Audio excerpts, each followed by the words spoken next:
அல்லேலூயா. கர்த்தருடைய ஆசீர்வாதம் நமக்கு எப்போதும் உண்டாயிருப்பதாக, கர்த்தருடைய கிருபை நம் ஆவியோடு இருப்பதாக என்று சொல்லி உங்களை நான் வாழ்த்துகிறேன். இந்த நாளிலும் சபைக்குரிய 5 விதமான சுத்திகரிப்பு.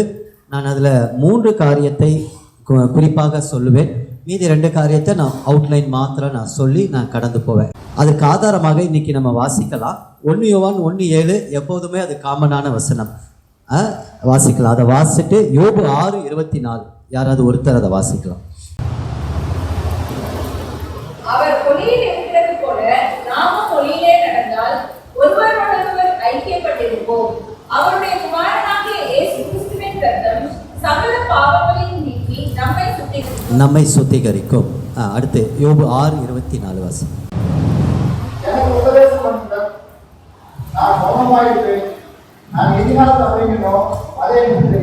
தெரியப்படுத்துங்கள். அப்ப இயேசு கிறிஸ்துடைய ரத்தம் நம் பாவங்களை நீக்கி சுத்திகரிக்கக்கூடியதா இருக்கிறது என்பதை நாம் பார்க்கிறோம். அங்கே யோபு தன்னுடைய வாழ்க்கையில சொல்லுகிறார், நான் எதிலே தவறினேன் என்பதை எனக்கு எடுத்து சொல்லுங்கள், என்னன்னா கரெக்ட் பண்ணிப்பேன். அப்போ சுத்திகரிப்புடைய ஒரு முக்கியம் என்ன? தேவன் நம்மளை கரெக்ட் பண்றாரு அப்படின்ற ஒரு பொருளை அங்கே யோபு சொல்றார். என்னை கடினமான வார்த்தைகள்னால பேசுறீங்க, நான் ஏற்கனவே வேதனைப்பட்டு வந்துகிட்டு இருக்கேன், எனக்கு நீங்க உபதேசிங்க, ஆனா நான் எதுல தவறுன்றதை எனக்கு எடுத்து நியாயத்தை சொன்னீங்கன்னா நான் அதை கரெக்ட் பண்ணிக்கிறேன் அப்படின்னு சொல்றார். அப்போ சுத்திகரிப்பு என்பது நம்மளை கரெக்ட் பண்ணுகிற ஒரு காரியமாக இருக்கிறது என்பதை அறிந்திருக்கிறோம். சரி, நம்ம கண்களை மூடி இந்த நாளுக்குரிய தியானத்துக்காக நம்ம ஆண்டவருடைய சமூகத்தில் நம்ம தலைகளை தாழ்த்துவோம்.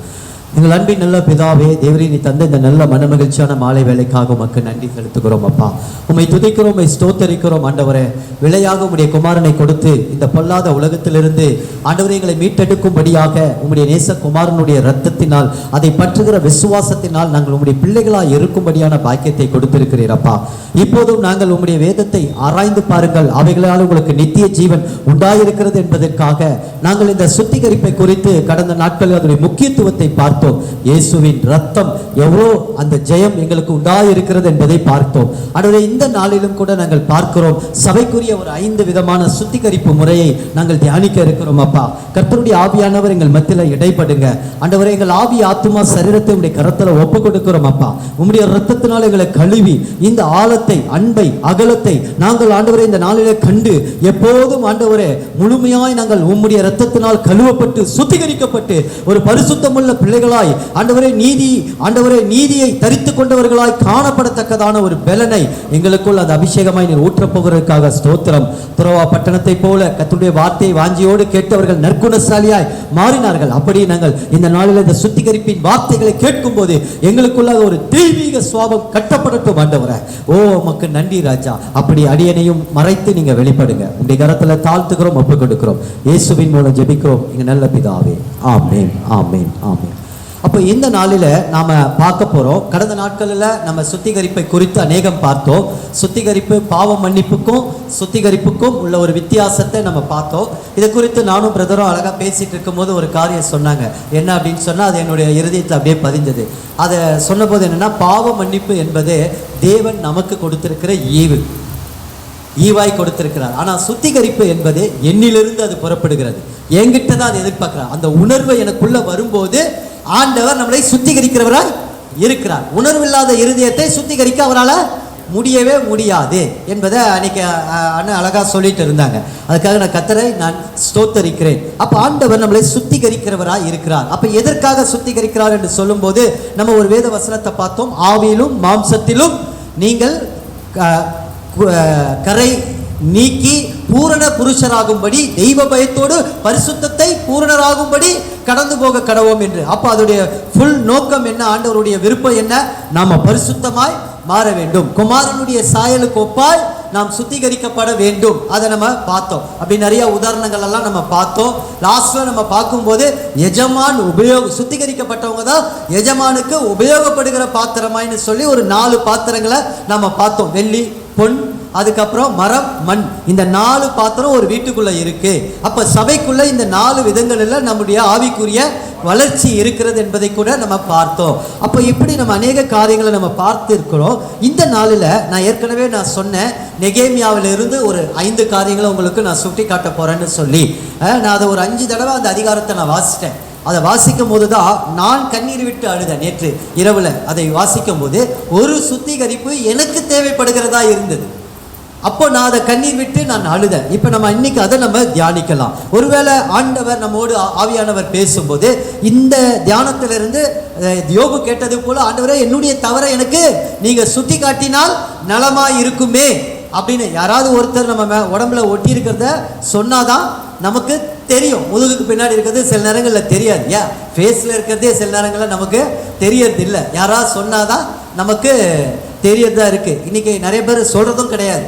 ஏன் அப்படின்னு சொன்னால், அன்றைக்கி பவுல் சொன்னார் பேதுருவை பார்த்து, என்ன ஏன் மாயம் போடுற, புறஜாதிகளோட உட்கார்ந்துருக்கிற யூதர்கள் வந்தோடனே எழுந்திரிச்சு போறியன்னு தவறை சுட்டி காட்டினார். உடனே பேதுரு அனாயிட்டட் பர்சன், நல்ல ஒரு சத்தியவான், நல்ல ஒரு அப்போஸ்தலர், நல்ல ஒரு ஆவிக்குரிய அடித்தளத்தை உடையவர். அப்போ இயேசு கிறிஸ்து மேல் கட்டப்பட்டார். உடனே பவுல் சொன்ன வார்த்தைக்கு தன்னை கீழ்ப்படுத்திக்கிட்டார். நீதிமான் கொட்டும் போது அதை எடுத்துக்கிட்டார். இன்னைக்கு யாரா நம்மகிட்ட சொன்னால் அவன் எங்கே சறுக்குவான், அப்போ நம்ம போய் பிடிக்கலான்ற எண்ணம் தான் இன்னைக்கு இருக்கு பாருங்க. அப்படி இருக்கிறவங்களால சுத்திகரிப்பின் அனுபவத்தை பெற்றுக்கொள்ள முடியவே முடியாது. அப்போ ஒருத்தர் நம்மளை கரெக்ட் பண்ணுறாங்க, ஒன்று சொல்கிறாங்கன்னா கட்டாயம் அது எவ்வளோ பெரிய நிலைமையில் நம்ம இருந்தாலும். எனக்கு ரொம்ப பிடிக்கும் இந்த டிஜிஎஸ் தினகரன். அவங்கள நிறைய பேர் மாதிரி இரிட்டேட் பண்ணி பேசுவாங்க. பட் அவர் ரட்சிப்பின் வாசனையாக இருந்தார். அநேகருக்கு ரட்சிப்பின் வாசனையாக இருந்தார். அவர்கிட்ட இருக்கிற ஒரு நல்ல ஹேபிட் என்ன தெரியுமா, நீங்கள் சின்ன குழந்தை போய் அவர்கிட்ட போய் அங்கிள் நீங்கள் இப்படி செய்கிறது தப்பு அப்படின்னு அவர்கிட்ட சொன்னால் அக்செப்ட் பண்ணுவார். எழுத்து பேச மாட்டார், ஆர்கியூமெண்ட் பண்ண மாட்டார். அப்படியாம்மா நான் கட்டாயம் என்னை நான் திருத்திக்கிறேன், நீ அப்படிப்பட்ட ஒரு குறையை என்கிட்ட பார்த்துட்டியா, எனக்கு தெரியலையம்மா நான் மாற்றிக்கிறேன் அப்படின்னு சொல்லக்கூடிய ஒரு ஆவிக்குரிய மனுஷனா. இப்போ இந்த சுத்திகரிப்பு நம்முடைய வாழ்க்கையிலே அப்படிப்பட்ட நிலைக்கு தான் நம்மளை கொண்டு போகும். அதனால தான் வெளிப்படுத்தல இன்னைக்கு ஆராதனையில் கூட சொன்னாங்க, பரிசுத்தமாக இருக்கிறவன் இன்னும் பரிசுத்தமாகட்டும். அப்போ அபிஷேகிக்கப்பட்டவனுடைய நோக்கம் விருப்பம் என்னன்னா, இன்னும் ஹோலினஸ், எனக்குள்ள இன்னும் பரிசுத்தத்தை தாங்க. அதுதான் யோபு கேட்கிறார், என் தவிர எனக்கு சுட்டி காட்டுங்க, நான் இன்னும் பரிசுத்தமா மாறுவேன். இன்னும் நீதியா இருக்கிறவன் இன்னும் நீதி ஆகட்டும், இதோ நான் சீக்கிரமாய் வருவேன், அவன் அவனுடைய கிரியைக்கு ஏற்ற பலன் என்னோடு கூட வருகிறது என்று சொல்லியிருக்கிறார். இப்போ நம்ம நெகேமியா புஸ்தகத்தை நம்ம எடுத்துக்கலாம். இப்போ இந்த நெகேமியா 13ஆம் அதிகாரத்தில் ஒரு இண்டெக்ஸ் மாத்திரம் உங்களுக்கு நான் சொல்கிறேன். அதை நீங்கள் நோட் பண்ணுறவங்க எழுதிக்கோங்க. இன்னும் கூட நீங்கள் வீட்டில் போய் பொறுமையாக வாசித்து பார்த்தீங்கன்னா நிறையா காரியங்கள் ஆவியானவர் உங்களோடு கூட இடைப்படுவார். 13ஆம் அதிகாரத்தில் நம்ம தியானிக்க போகிறோம் 5 விதமான சுத்திகரிப்பு. சபைக்குரிய 5 விதமான சுத்திகரிப்பை அங்கு நெகேமியா செய்கிறதை நம்ம பார்க்கிறோம். 13ஆம் அதிகாரத்தில் 1-3 வரைக்கும் வரக்கூடிய அதிகாரத்தில் ஒரு சுத்திகரிப்பை நம்ம பார்க்குறோம். எழுதி வச்சுக்கோங்க. நெகேமியா 13ஆம் அதிகாரத்தில் 1-3 ஒரு சுத்திகரிப்பு. ரெண்டாவது 4-9 வசனம் வரைக்கும் நீங்கள் வாசித்து பார்த்தீங்கன்னா ரெண்டாவது சுத்திகரிப்பு, சபைக்குரிய சுத்திகரிப்பு அங்கே சொல்லப்படுகிறது. மூன்றாவது பார்த்தீங்கன்னா 10-14 வசனங்களை வாசித்து பார்க்கும்போது அங்கே ஒரு சுத்திகரிப்பை நம்ம பார்க்கலாம். அதே மாதிரி 15-22 வசனங்கள் வரைக்கும் அங்கு ஒரு சுத்திகரிப்பை வருகிறத நம்ம பார்க்கலாம். சபைக்கு தேவையான ஒரு சுத்திகரிப்பை அங்கே நடக்கிறத நம்ம பார்க்கலாம். ரெண்டாவது கடைசியாக 23-31 வசனம் வரைக்கும் பார்த்தீங்கன்னா அங்கே ஒரு சுத்திகரிப்பு. அப்போ எனக்கு அன்பான 5 விதமான சுத்திகரிப்பை நெகேமியா ஜனங்களை அந்த 5 விதமான சுத்திகரிப்புக்கு நேராக நடத்துகிறதை நம்ம பார்க்கிறோம். எனக்கு அன்பானவர்களே, இந்த 5 விதமான சுத்திகரிக்கப்படுவதற்கு காரணம் என்னன்னா, 12 வருஷம் கழிச்சு நெகேமியா வருகிறார். அந்த எருசலேம்ல அலங்கம் கட்டி முடித்த பிறகு, ஆலயம் கட்டி முடித்த பிறகு 12 வருஷம் கழிச்சு வரும்போது எல்லாமே எப்படி இருக்குன்னா தலைகீழ இருக்கு, டோட்டலாக சேஞ்ச் ஆயிருக்கு. அதனால தான் நெகேமியா மிகவும் வேதனைப்பட்டு கோபப்பட்டு அந்த ஜனங்களுக்கு 5 விதமான சுத்திகரிப்பு முறையை அங்கு ஏற்படுத்துகிறதை பார்க்கிறோம். எனக்கு அன்பானவர்களே, அப்போ பார்த்தா அதோடைய நோக்கம் என்னன்னா, சபை பரிசுத்தமாக்கப்பட வேண்டும், சபை இன்னும் நீதியிலே வளர வேண்டும். அப்போ எனக்கு அன்பான இதற்கு தான் அதற்கு அப்படி பரிசுத்தமும் அந்த நீதியிலும் நம்ம வளரும் போது தான் தேவனுடைய ஆசீர்வாதத்தை நாம் முழுமையாய் பெற முடியும். அதனால தான் யோசுவா கிட்ட சொல்லுவோம், இன்று உங்களை பரிசுத்தப்படுத்திக் கொள்ளுங்கள், நாளை கர்த்தர் உங்கள் நடுவிலே அற்புதங்களை செய்வார். முதலாவது ஹோலினஸ் தான். அப்போ அந்த பரிசுத்தம் வரணும்னா சுத்திகரிப்பு ரொம்ப முக்கியம். இல்லைன்னா தேவ ஜனங்களுக்குள்ள கர்த்தருடைய அற்புதத்தை ஆசீர்வாதத்தை நம்மளால அநேக நேரத்தில் பார்க்க காண முடியாது என்பதை நீங்கள் அறிந்து கொள்ள வேண்டும். அப்போ இந்த சுத்திகரிப்புக்கு பின்பாக தான் தேவ ஜனங்கள் ஆசீர்வதிக்கப்படுகிறார்கள். அப்போ 12 வருஷம் கழிச்சு நெகேமியா வரும்போது அங்கே எல்லாமே எப்படி இருக்கு, டோட்டலா கொலாப்ஸ் ஆகி இருக்கு. இந்த 13ஆம் அதிகாரம் ரொம்ப இன்ட்ரெஸ்டாக இருந்தது. பாருங்க, அப்போ முதலாவது சுத்திகரிப்பை நம்ம பார்க்கலாம். ஒரு சில வசனங்களை மாற்ற நம்ம வாசிக்கலாம். முதலாவது சுத்திகரிப்பு 1-3 வசனம் யாராவது ஒருத்தர் வாசிங்க.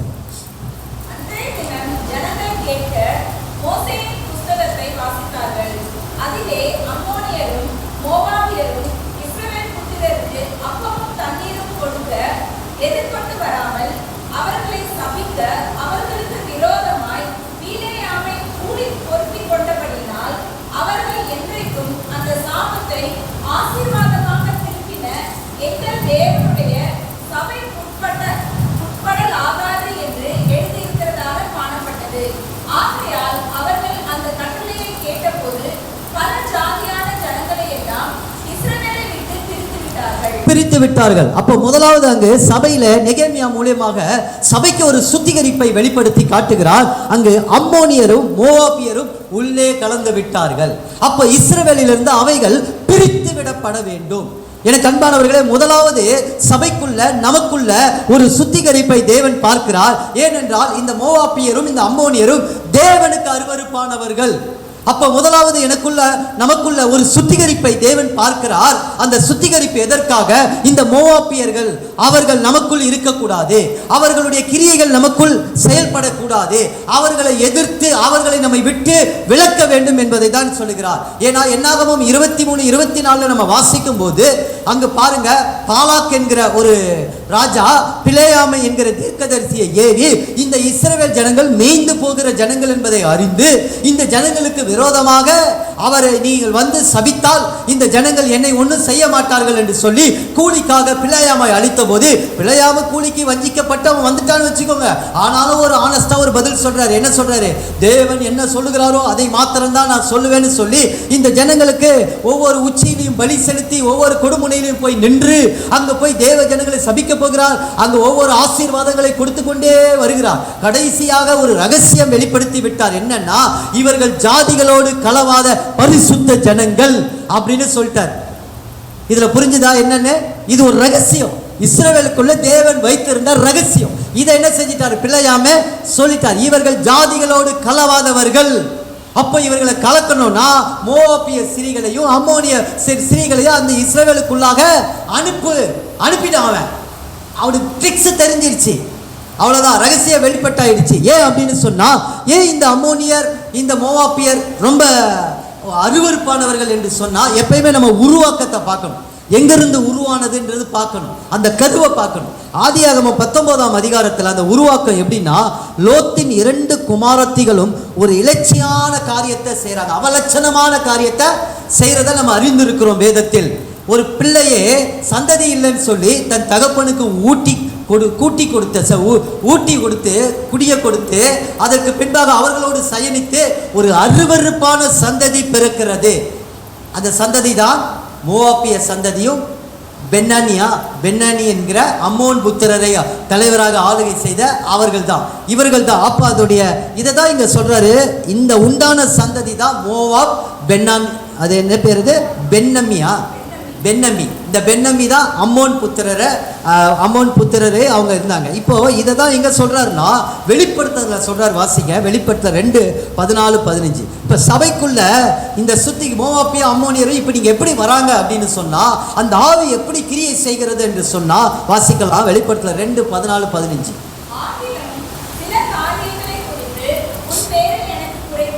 குறை உண்டு பாருங்க, விக்கிரகங்களுக்கு படைத்தவைகளையும்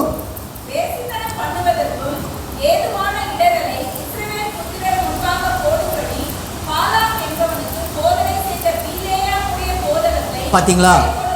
அங்க சொன்ன விஷயம் இங்க ஹைலைட் பண்ண அந்த போதனை இன்னும் சபைக்குள்ள இருக்கான். என்னது? விக்கிரகத்துக்கு படைத்ததை புசிக்கிறது. அது மாத்திரம் இல்ல, வேசித்தனம் அப்படின்னு சொன்னா கலப்படம்னு பொருள். கலப்படமான ஒரு வாழ்க்கை. நீங்க அந்த பகுதியை வாசித்து பாருங்க, தெரியும். என்னாகமம் 25ஆம் அதிகாரத்தில் அந்த பாலாக்கு அந்த பெண்களோடு கலந்த பிறகு வரக்கூடிய காரியங்கள்லாம் தெரியும். அங்க ஒரு பிணைக்காசு எழும்பின பின்பதாக தான் அங்க ஒரு பரிசுத்தம் உண்டாகிறத நம்ம பார்க்கிறோம். அப்ப எனக்கு அன்பானவர்களே, இதை நான் வெறுக்கிறேன் என்று சொல்லுகிறார். விக்கிரகம், பொருளாசை என்கிற விக்கிரகம். இப்ப இதெல்லாம் நம்ம இருதயத்துக்குள்ள ஆட்கொள்ளும் போது கர்த்தர் என்ன செய்யறாரா? அதை வெறுக்கிறார் என்று சொல்லுகிறார். இப்போ இன்னைக்கு சபைக்குள்ள 10 கட்டளை பிரமாணங்களை சொல்லுவாங்க. யாதொரு விக்கிரகத்தையும் வானத்திலும் பூமியிலும் உனக்காக உண்டாக்கவும் வேண்டாம். அதுக்கு அடுத்த வார்த்தை வேர்டு சூப்பராக வரும். என்ன வரும்னா நமஸ்கரிக்கவும் வேண்டாம். ஆனால் இன்னைக்கு அநேக திருச்சபைகளில் இயேசுநாதர் அப்படின்னு சொல்லி ஒரு அடையாளத்தை வைத்திருக்கிறார்கள். பெயிண்டிங், சித்திரம் தீர்க்கப்பட்டிருக்கிறது. எசேக்கியேல் 8ஆம் அதிகாரத்தில் தீர்க்கதரிசி அழைத்து சொல்லுகிறார், சுவற்றில் ஒரு துவாரத்தை போடு, இஸ்ரவேலர்கள் அருவருப்பும் வெறுப்புமான நவ விக்கிரகங்களை உள்ள வைத்திருக்கிறார்கள் என்று சொல்லுகிறார். அது தேவனுக்கு எப்படி இருக்கும்? அருவருப்பான காரியம். ஆனா என்ன சொல்லுவாங்க? அது பெயிண்டிங் பிரதர். ஆனா பைபிள்ல நான் வார்த்தையை தான் பிடிச்சி சொல்லுவேன் எப்பயுமே. என்னன்னா உண்டாக்கவே வேண்டான்னு சொல்றாரு. ஆனா நம்ம உண்டாக்கி வச்சுக்கிட்டு நாங்க அதை வணங்கலைங்க அப்படின்றாங்க. சொல்றது புரியுதா? நம்ம சொல்றது கொஞ்சம் புரியுதா? விக்கிரகம் இல்லைன்னா இல்லதாங்க. சமாரியா ஸ்ரீ தெளிவா சொல்றாங்க அந்த இடத்துல, ஆவியோடும் உண்மையோடும் கர்த்தரை தொழுது கொள்ள வேண்டும். ஆவி கர்த்தருடைய வார்த்தையா இருக்கிறது, அது எனக்குள் ஜீவனா இருக்கிறது. Worship God. அந்த வார்த்தையை கொண்டு, அந்த சத்தியத்தை கொண்டுதான் தேவனை ஆராதிக்க வேண்டும். எனக்கு ஒரு சிலுவையின் அடையாளமும் கிடையாது, எனக்கு ஒரு விக்கிரகமும் கிடையவே கிடையாது. இதெல்லாம் எங்க இருந்து வருது? அம்மோன் மோவாபினருடைய அந்த இடத்துல இருந்து உருவாக்கப்பட்டது. இதுதான் சபைக்குள்ள வந்து விட்டது. இப்போ இந்த இடத்துல நெகேமியா வராரு. என்னடா தலைகளை மாறிட்டீங்க, எல்லாமே விக்கிரகத்துக்கு படைத்தவர்களை புசிக்கிறீர்களே. அப்போ நம்மை நாமே ஆராய்ந்து பார்த்தால் நாம் நிதானிக்கப்படும் என்று வேதம் சொல்லி இருக்கிறது. அப்ப கர்த்தர் வெறுக்கிற காரியம், கர்த்தர் அருவருக்கிற காரியத்தை நாமளும் வெறுக்கணும். இப்ப புரியுதா? கர்த்தர் அருவருக்கிற காரியம், கர்த்தர் வெறுக்கிற காரியத்தை நம்ம வெறுத்தாதான் நாம் அவருடைய பிள்ளைங்க. அப்பா இருக்கிற காரியத்தை பிள்ளை வெறுக்கணும். அப்பதான் அந்த வித்து நமக்குள்ள சரியா இருக்கும். அப்ப அதை தான் இங்க சொல்றாரு, இஸ்ரவேலை விட்டு அதை பிரித்து அறுத்து அதை எடுத்து விடு. இன்னைக்கு எனக்கு அன்பானவர்களே, நமக்குள்ள அப்படிப்பட்ட காரியங்கள் இருக்குமானால் நமக்கு இன்னைக்கு ஒரு சுத்திகரிப்பு தேவைப்படுது. ஆண்டவரே, அதை வெறுத்து, அதை அருவறுத்து, அதை நம்மளை விட்டு விலக்க வேண்டும். எப்போது கர்த்தருடைய வசனம், மறுபடியும் சொல்வேன், கர்த்தருடைய வார்த்தை நமக்குள்ள இருந்ததுன்னா விக்கனங்கள் நம்முடைய வாழ்க்கையில வரவே வராது. வசனத்தினால நம்ம இருதயம் கட்டப்பட்டு இருக்கோம்னா விக்கனங்கள் நம்ம வாழ்க்கையில வரவே வராது. எனக்கு அன்பானவர்களே, முதலாவது சுத்திகரிப்பு கர்த்தர் அருவருக்கிற, கர்த்தர் வெறுக்கிற அந்த மோவாபியர், அம்மோனியர், அந்த ஆவிக்கு அவங்க இடம் கொடுத்துட்டு இருக்காங்க. நெகேமியா வந்து சுத்திகரிப்பை கொடுக்கிறார். நெகேமியா ஜனங்களை அந்த சுத்திகரிப்புக்கு நேராக நடத்துகிறார். அதை விட்டு, அந்த ஜனங்களை விட்டு அதை பிரித்து அறுத்து எடுத்து விடு என்று சொல்லுகிறார். இன்னைக்கு எனக்கு அன்பானவர்களே, அப்படிப்பட்ட ஒரு இன்னைக்கு கெட்ட வார்த்தை சரளமாக பேசுகிறாங்க. கெட்ட எபேசியரில் சொல்கிறார், கெட்ட வார்த்தை ஆசீர்வாதத்தை நம்ம இழந்துருவோம். சுத்திகரிப்பு நமக்கு வேணும். கெட்ட வார்த்தையை பேசிடுவோம், ஆனால் அந்த வார்த்தையை குறித்ததான உணர்வு இருக்கா? கர்த்தர் ஞாபகத்தில் வைத்து கொண்டே இருப்பார். நீங்கள் சுத்திகரிக்கிற வரைக்கும் அந்த ஒரு எல்லையில் அந்த பிரச்சனை வந்துக்கிட்டே இருக்கும். நான் ஒரு சமயம் அப்படி தான் ரொம்ப ப்ரெஷரில் போனேன். ரொம்ப ப்ரெஷரில் ஒரு வாட்டி போனப்போ, ஏன்னா நான் இதை எதுக்கு சொல்ல வரேன் அப்படின்னா, நம்ம இது தியான கூட்டம். கர்த்தர் என்னை கரெக்ட் பண்ண ஒரு விஷயத்தை தான் நான் உங்களோட கூட சொல்கிறேன். மவுண்ட் ரோட்டில் போயிட்டுருக்கிறேன், ஸ்பென்சர் கிட்டே நிற்கிறேன் சிக்னலில். நான் சாதாரணமாக நிற்கிறேன். நம்ம ஊர் ஆட்டோக்காரங்க தான் தெரியுமே, அவனுங்க போனோம்னா நம்மளை தள்ளி விட்டாவது, நம்மளை ஏதாவது இடைஞ்சல் பண்ணிட்டாவது போயிடுவோம். ஒன்றுமே செய்யலை, நான் பாட்டு கோட்டை கூட தாண்டாமல் ரொம்ப டிசிப்ளினாக ஒழுக்கமாக நிற்கிறேன். நான் வந்துட்டு, ஓ தள்ளியா வலிவிடியா அப்படின்ட்டான். சுருன்னு ஏறிடுச்சு, எனக்கு சல்லுன்னு ஏறிடுச்சு. நான் எதுவுமே இல்லை, கரெக்டாக நிற்கிறேன்னு, சிக்னல் இருக்கேன், ஹெல்மெட் போட்டிருக்கேன், எல்லாம் பண்ணியிருக்கேன், நான் நிற்கிறேன் அப்படின்ட்டு என்னை ஒரு மாதிரி பண்ணி கொலாப்ஸ் பண்ணிவிட்டு என் ஆவியை கலங்கடிச்சிட்டு போயிட்டான். அப்போ பாருங்கள், எதுக்கு இதை நான் சொல்ல வரேன்னா, சில நேரங்களில் பிசாசுடைய ஆவியின் தாக்குதல், நமக்குள்ள அந்த அபிஷேகம், நமக்குள்ள அந்த சரியான நிலையில் நம்ம இல்லைன்னா நம்மளை பழைய மனுஷனுக்குரிய சாபத்தை கொண்டு போயிடும். நேராக என்ன நினச்சுன்னோ தெரில, ஒரு கெட்ட ஆவி மேலே வந்துருச்சு. சருன்னு வந்த உடனே வேகமாக போயிட்டேன். ஆட்டோக்காரன்ட்ட போயிட்டு நம்ம ஊர் இங்கிலீஷ் பாஷை தான், நம்ம மீனவர்கள் பாஷை தான் அடிச்சு விட்டா பாருங்க. 18 வயசில் பேசின வாசலாம் உள்ளேருந்து வருது, வீரமாக வந்துச்சு. ஆட்டோக்காரன் அப்படியே நின்ட்டான், ஸ்டன் ஆகிட்டான். என்னோட பேண்ட்டு சட்டெல்லாம் போட்டு ஒரு மாதிரி கௌரவமாக இருந்தார். நம்ம இவனை டபாசிட்டு வந்துடலான்னு பார்த்தா, இவன் பேசுகிற பேச்சை பார்த்தா நம்மளுடைய பயங்கர லோக்கலாக இருப்பான் போல் அப்படின்ட்டு அவனா அந்த உள்ள இருக்கம்மா, ஐயா தம்பி விட்றியா, அந்த ஆட்டோக்காரன் தெரியாமல் பேசிட்டாயா, அந்த அளவுக்கு கிளின்னு கிழிச்சிட்டேன். பேசிட்டேன்னா அப்படியே உள்ளத்தில் ஒரு பெரிய சந்தோஷம். கர்த்தர் அப்படியே அருவருப்பாக என்னை பார்த்தார், வெறுப்பாக என்னை பார்த்தார். சரி, நீ இவ்வளோதானாடா, உன்னை நம்பி உண்மை உள்ளவன்னு சொல்லி ஒரு ஊழியக்காரனா உன்னை தெரிந்தெடுத்தேன். உன்னும் ஆவியை அடக்க தெரியல. அவன் திட்டு போனால் திட்டு போட்டுமே, அவன் உலக மனுஷன், அவன் வந்து உயிர் இல்லாத மனுஷன். உனக்கு நான் உயிரை கொடுத்துருக்கிறேனே அப்படின்னாரு. கண்ணீர் வடிச்சு அழுத, கண்ணீர் வடிச்சு அழுத. அன்னைக்கு கர்த்தர் என்னை சுத்திகரித்து ஒரு பலனை கொடுத்தார். இன்னைக்கு வரைக்கும் அவன் திட்டினாலும் வாங்கிப்பேன். திட்டினாப்பா, திட்டுப்பா, பரவாயில்லப்பா, இன்னும் கொஞ்சம் நல்லா திட்டுப்பா, பரவாயில்ல அப்படின்னு சொல்லிட்டு, அண்ணா சாரி நான் தெரியாமண்ணா அப்படின்னு தாழ்மையாக இருக்கிற ஒரு இருதயத்தை ஆண்டவர் கட்டினார். எனக்கு அன்பானவர்களே, இந்த கெட்ட வார்த்தை இதெல்லாம் நம்முடைய ஆசீர்வாதத்தை தடை செய்கிறது. நமக்கு சுடுகாடு போகிற வரைக்கும் இந்த பிரச்சனை இருக்குது.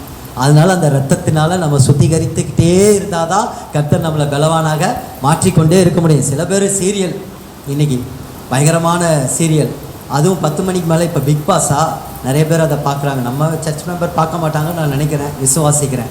இதெல்லாம் கர்த்தர் வெறுக்கிற ஒரு காரியம். இதை இஸ்ரவேலை விட்டு பிரித்து விடு நெகேமியா சொல்லுகிறார். மோவாபியர், அம்மோனியர் என்று சொல்லி இன்னைக்கு ஒருத்தர் ஒரு யூடியூப்பில் பார்த்த ஷார்ட்ஸில் நீங்கள் கூட பார்த்துருக்கேன்னு நினைக்கலாம்.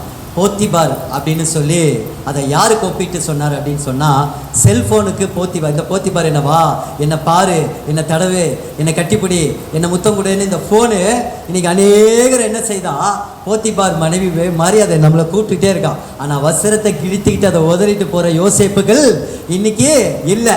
போத்திபாரோட உட்கார்ந்து இருக்கிறவங்க தான் நிறைய பேர் இருக்கிறாங்க அப்படின்னு சொன்னார். இப்படிப்பட்ட காரியங்கள் அப்போ நம்ம வர இடம் கொடுக்க கூடவே கூடாது. எனக்கு அன்பானவர்களே, பிணைக்காசு, அதுக்கு என்னாகமோ 24 நீங்கள் அதுக்கப்புறம் பார்த்தீங்கன்னா பிணைக்காசு எழும்பி பக்தி வைராக்கியமாக எழும்பி அந்த 2 பேர் அவங்களுக்கு முன்னாடியே மீதியானரோடு அவங்க இருக்கும்போது ஈட்டி எடுத்து குத்துறான். கர்த்தர் நம்மளை சுத்திகரிக்கும் போது கர்த்தருடைய வார்த்தையினால நம்ம அப்படிப்பட்ட சுத்திகரிப்பின் வெளிச்சத்தை மற்றவர்களுக்கு நாம் கொடுக்கக்கூடியவர்களாய் மாற வேண்டும். அதுதான் பிணைக்காசுடைய ஆவி. அந்த ஆவி நமக்குள்ளே வந்தால், சபைக்குள்ள ஒரு காரியம் தப்பாக நடந்தால் நம்மெல்லாம் கர்த்தருடைய பட்டயத்தை எடுத்து நம்ம பேசுகிறவர்களாய் மாற வேண்டும். இது கடைசி காலமாக இருக்கிறது. எல்லாத்துக்கும் நம்ம அட்ஜஸ்ட் பண்ணி போகிற காலங்கள் இல்லை. எல்லாரையும் கரெக்ட் பண்ணக்கூடிய, அந்த அன்பாக நடத்தக்கூடிய ஒரு காரியங்களாய் இருக்கிறதை பார்க்கிறோம். அப்படி இருக்கும்போது நித்திய ஆசாரியத்துவத்தின் பட்டம் இந்த பிணைக்காசுக்கு கர்த்தர் கொடுக்கிறார். அப்ப நித்திய ஆசாரியத்துவ பட்டயம் அப்படின்னா நித்தியமான இயேசு கிறிஸ்துவினுடைய இந்த உடன்படிக்கையின் ஆசீர்வாதம் அந்த பிணைக்காசுக்கு மேல் கொடுக்கப்படுகிறது. அந்த பிணைக்காசுடைய சந்ததியின் மேல் கொடுக்கப்படுகிறது. கர்த்தருக்காக நம்ம அப்படி சுத்திகரிப்புல நின்று இந்த அம்மோனியர், மோவாபியர் நம்முடைய வாழ்க்கையில வர இடம் கொடுக்காதபடி இயேசு கிறிஸ்துடைய ரத்தத்தை நம்முடைய வாழ்க்கையில உரிமை கொண்டு ஒரு பிணைக்காசாய் நாம் நிற்போமானால், பக்தி வைராக்கியத்தில் நாம் நிற்போமானால், ஏன்னா வேதம் சொல்லுகிறது யாக்கோபிலே, நமக்குள் இருக்கிற ஆவியானவர் பக்தி வைராக்கிய வாஞ்சை உடையவர். ஆவியானவர் வைராக்கிய வாஞ்சை உடையவர். அவர் சும்மா பிளெக்சிபிளாலாம் போக மாட்டார். இது சத்தியம்னா அது சத்தியம்தான், இது நித்தியம்னா இது நித்தியம்தான், இது தேவனுக்கு பிடிக்காதுன்னா இது பிடிக்காதுதான். அந்த ஆவி நமக்குள்ள கிரியை செய்ய, செயல்பட நாம இடம் கொடுக்க கூடாது. அப்பதான் நாம ஒவ்வொருவரும் நெகேமியாவாய் மாற முடியும். அப்படி நினைச்சுக்கோங்க. இன்னைக்கு நெகேமியாவை பத்தி எடுக்கிறோம். நம்ம எல்லாருமே ஒரு நெகேமியாக்கள் தான். நம்மளையும் அலங்கத்தை கட்டும்படியாக தான் கர்த்தர் நம்மளை வைத்திருக்கிறார். அப்போ முதலாவது ஒரு சுத்திகரிப்பு இந்த அம்மோன், மோவாபியர், இப்படிப்பட்ட ஆவி பிலேயாமினால, அந்த தவறான போதனையினால, இந்த பெர்கமு சபைக்குள்ள வந்த இந்த போதனையினால நம்ம விழுந்து விடாதபடி கர்த்தருடைய சத்தியத்தில் நம்ம நிற்கணும்னா இயேசுவை என்னை சுத்திகரியும். இப்படிப்பட்ட காரியங்கள் எனக்குள் வராதபடி நம்மை சுத்திகரித்து கொண்டு நம்மளை ஆண்டவருக்கு முன்னாக பரிசுத்தமாய் நிறுத்தி கொள்வது நமக்கு பிணைக்காசின் ஆசீர்வாதத்தை நிச்சயமாய் நமக்கு கொண்டு வரும். 2வது காரியம் பார்த்தீங்க அப்படின்னு சொன்னா 4வது வசனம் வாசிக்கலாம். 2வது சுத்திகரிப்பு 4ஆம் வசனத்திலிருந்து 9ஆம் வசனம் வரைக்கும்.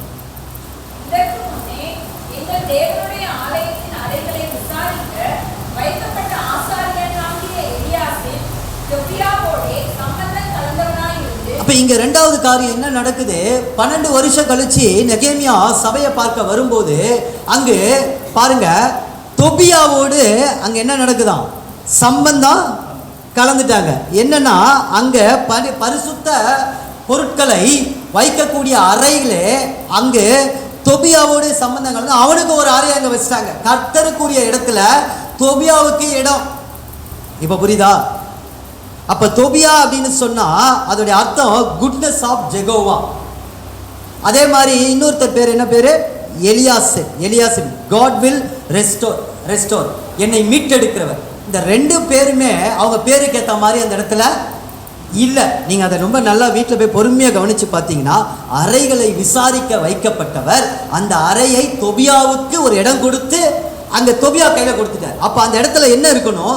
கர்த்தருக்குரிய காணிக்கைகளும், கர்த்தருக்குரிய சாம்பிராணியும், கர்த்தருக்குரிய பணிமுட்டுகளும் இருக்கிற இடத்துல நீங்க 7ஆம் வசனம் 8ஆம் வசனத்துல நீங்க வாசி பார்த்தீங்கன்னா தெரியும். அந்த இடத்துல என்ன வருது அப்படின்னு சொன்னா, இப்ப வாசிங்க 7ஆம் வசனத்துல இருந்து.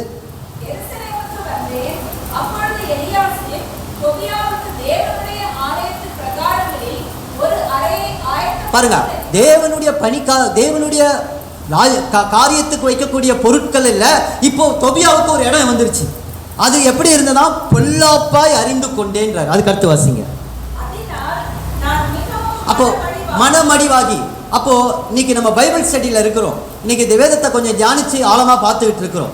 இன்னைக்கு ஒரு தேவ பிள்ளைக்கு இருக்கக்கூடிய மனமடிவு என்ன தெரியுமா?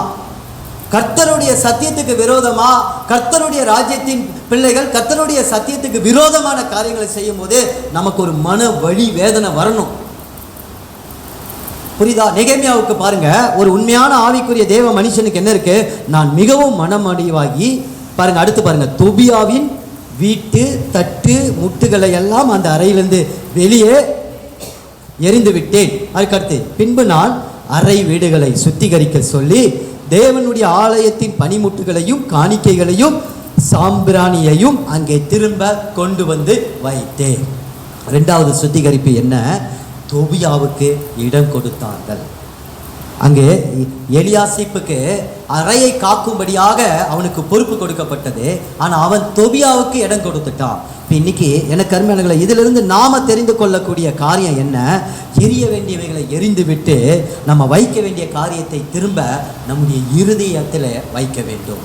நம்முடைய இருதயம் தேவன் தங்குகிற ஆலயமாய் இருக்கிறது. நம்முடைய சரீரம் தேவன் தங்குகிற ஆலயமாய் இருக்கிறது. இரத்தத்தினால் கழுவப்பட்டு நாம் சுத்திகரிக்கப்பட்டு அவருடைய பிள்ளைகளாய் இருக்கிற இடத்துல இன்னைக்கு நமக்கு ஒரு பொறுப்பு கொடுக்கப்பட்டு இருக்கிறது. எலியாசை போல ஒரு ஆசாரியத்துவத்தின் ஊழியம் கொடுக்கப்பட்டு இருக்கிறது. அந்த இடத்துல யார்தான் இருக்கணும்? தேவனுடைய காரியங்கள் மட்டும்தான் நமக்குள்ள இருக்கணும். இந்த தொபியாவுடைய காரியங்கள் இருக்கக்கூடாது. இந்த தொபியாவுடைய காரியங்கள் இருக்கக்கூடாது. அப்ப எது எது இருக்கணுமா? 3 காரியம் சொல்லப்பட்டிருக்கு. பனிமுட்டுகள், காணிக்கைகள், சாம்பிராணிகள். இத 3ஐயும் ஒரு சுருக்கமா நான் சொல்லிடுறேன் பாருங்க. பனிமுட்டுகள் எதற்குனா தேவனுடைய வேலைக்கு உபயோகப்படுகிற பொருள். அப்ப பனிமுட்டுகளா நாம இருக்கணும். நம்ம இருதயத்தில் இருக்கும்போது ஜெபம். தேவ பிள்ளைங்க கொஞ்ச நேரம் கிடைச்சா ஆண்டவருக்கு ஜெபிக்கணும். வேற சிந்தனைகளை நம்ம இடம் கொடுக்க கூடாது. நீங்க நடந்து ஜெபிக்கலாம், உட்கார்ந்து ஜெபிக்கலாம். அப்போ நமக்குள்ள இந்த தொபியாவின் காரியங்கள் நமக்குள் வரக்கூடாது. தொபியாவை பத்தி நம்ம லைட்டா பார்க்க போறோம். இப்போ அடுத்து இப்போ இந்த பனிமுட்டுகளை எதற்கு அடையாளப்படுத்தி காண்பிக்கிறேன்? நாம் தேவனுடைய ராஜ்யத்தின் பணிக்காக செயல் வீரர்களா இருக்க வேண்டும். ஜெபம் என்கிற ஒரு செயல் வீரம் நமக்குள் சரீரத்திலிருந்து அது புறப்பட வேண்டும். காணிக்கை என்பது எதை குறிக்குதுன்னா, எனக்கு அன்பானவர்களே, நம்மை ஆண்டவருக்கு பலியாக ஒப்பு கொடுக்கிறதை குறிக்கிறது. காணிக்கை என்பது ஏதோ ஒரு பொருளிலே அல்ல. கர்த்தாவே, நீ செய்த உபரகர்களுக்காக நான் எண்ணத்தை செலுத்துவேன்னு தாவீது சொல்கிறார். இந்த ரட்சிப்பின் பாத்திரத்தை எடுத்துக்கொண்டு நான் உம்மை தொழுது கொள்ளுவேன் என்று சொல்லுகிறார். அப்போ பாருங்க, இன்னைக்கு எத்தனையோ வேலை எனக்கு இருந்தது. இன்னைக்கு நான் இங்கே லீவ் விடணும்னா ஈஸியாக விட்டுடலாம். பிராங்க்லின் பாஸ்டர் ஒரு ஃபோன் அடித்து சொன்னால் போதும், பிரதர் நான் இன்னைக்கு வரலன்னு சொன்னா, இல்லை பாரம் வைராக்கியம், அதுக்காக கண் விழித்து வேலைகளுக்கு மத்தியிலும் பல மணி நேரங்களை செலுத்தி காத்திருந்து ஆண்டவரே உடைய வார்த்தைகள் எனக்கு முதலாவது கிடைக்க பண்ணும். இப்படிப்பட்ட தியானத்தில் என்னை அனல் கொள்ளும் என்று சொன்ன போது எனக்கு அன்பானவர்களே, நான் ஜீவ வழியாக நம்மை ஒப்பு கொடுக்க வேண்டும். அந்த காணிக்கை எதை குறிக்கிறது? என் இருதயத்தில் தேவனுக்கு விசேஷித்தமான ஒரு இடம் இருக்கிறது. என் நேசருக்கு, என் மணவாளனுக்கு என் இருதயம் என்கிற சிங்காசனத்தில் அவருக்கு தான் முதலிடம் என்பதை அடையாளப்படுத்துவது தான் காணிக்கையாக இருக்கிறது. எனக்கு அருமையானவர்களே, காணிக்கை கொடுக்கிறது வருகிறது அளவெல்லாம் இல்லை. அந்த இருதயத்தில் என் தேவனுக்கு ஒரு பெரிய இடம் உண்டாய் இருக்கிறது என்பதை, நான் எந்த அளவுக்கு அவரை நேசிக்கிறேன் என்பதை நாம் காணிக்கையாக, நான் கேட்டால் ஒரே வார்த்தையில் சொல்லுவேன், என்னையே காணிக்கை பெட்டியில் போடுறது தான் உண்மையான காணிக்கை. நான் காணிக்கை பற்றி பேசினா நிறைய போதகர் என்கிட்ட சண்டைக்கு வந்துடுவாங்க. ஆமாம், ஏற்கனவே திருத்தணியில் அந்த மாதிரி பேசும்போது தான் நிறைய பேர் நீங்கள் என்ன இப்படி பேசுகிறீங்க அப்படின்வாங்க. இல்லைங்க இதாங்க உண்மை அப்படின்னு சொல்லுவேன். சரி, நம்ம அந்த டாபிக் போக வேண்டாம். கடைசியாக சாம்பிராணி, இது எதை குறிக்கிறது? என் கர்த்தருக்கு நான் வாசனையாக இருப்பது, என் கர்த்தருக்கு நான் சாட்சியாக இருப்பது. யோபுடைய வாழ்க்கையில் எத்தனை சோதனை, ஆனால் கர்த்தருக்கு அவன் சுகந்த வாசனையாக இருந்தார். என்னுடைய ஊழியமாகட்டும், என்னுடைய காரியங்கள் ஆகட்டும், குடும்பங்களாக தேவனுக்கு சுகந்த வாசனையாயும் சுகந்த பலியாயும் இருக்க வேண்டும். எப்படி நோவா பேழையை விட்டு வந்து ஒரு காணிக்கை கர்த்தருக்காக பலி செலுத்தும் போது கர்த்தர் அதை நுகர்ந்தாரோ, இன்னைக்கு நம்முடைய ஊழியம், நம் குடும்பத்தை நடத்துகிற விதங்கள், இன்னைக்கு எல்லா நம்முடைய ஜபங்கள், ஆவிக்குரிய காரியங்கள் கர்த்தருக்கு சுகந்த வாசனை. எப்போ இதெல்லாம் வரும்? அறை வீட்டை காக்கும்படியாக எலியாசிப்புக்கு சொல்லப்பட்ட அந்த காரியத்தை அவன் செய்ய தவறின போது இதெல்லாம் எங்கே போயிடுச்சு? தட்டுமுட்டெல்லாம் வெளியே போயிடுச்சு. அங்கே தொபியாவுடைய தட்டுமுட்டெல்லாம் என்ன ஆயிடுச்சு? உள்ளே வந்துருச்சு. இந்த தொபியாவை குறித்து சில குணங்களை நான் உங்களுக்கு சொல்கிறேன், நோட் பண்ணியிருக்கிறேன். நான் அதிகாரங்களை மாத்திரம் சொல்லுங்கள், வாசித்தா நமக்கு நேரம் பத்தாது. நெகேமியா 2:10 அந்த வசனத்தில் முதல் இந்த தொபியா யாரு, அவனுக்குள்ள இருக்கிற அந்த ஆவி என்ன அப்படின்னு சொல்லப்பட்டிருக்கு. 2:10 முதல் என்ன சொல்லப்படுகிறதுனா, ஓரேனியானிய சன்பல்லாத்தும் அம்மோனியனான தொபியா என்னும் ஊழியக்காரனும் கேட்டபோது இஸ்ரவேல் புத்திரரை நன்மையை விசாரிக்க ஒருவன் வந்தான் என்பது அவர்களுக்கு மிகவும் விசனமாக இருந்த ஒருத்தனுக்கு. இப்போ இது நான் எப்படி நான் சொல்கிறேன்னா கொஞ்சம் கடினமாக தான் இருக்கும். என்ன அப்படின்னா, நமக்கு சுத்திகரிப்புக்குள்ளே இருக்கிறோம்.